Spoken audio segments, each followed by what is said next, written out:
تا 1100 از 1000 تا 1100 1330 نه 1130 خب چرا؟ از 1000 تا 1100 1000 تا 1100 100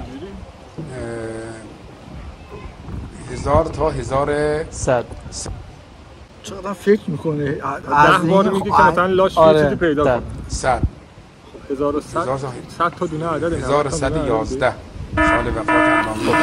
چرا؟ 1111 عرض کنم که حالا از 1000 تا 1100 هم یه عدد بفرمایید. حالا 1000 مثلا 1000 و کم پایین 40 خورد 50 40 خورده رو بگو اینو 550 1000 سال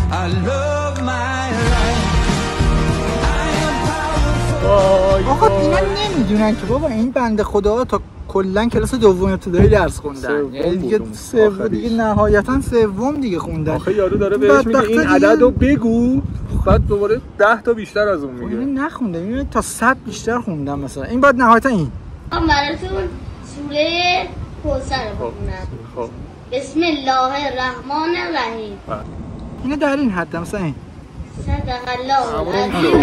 تموم شد. 1111 سال وفات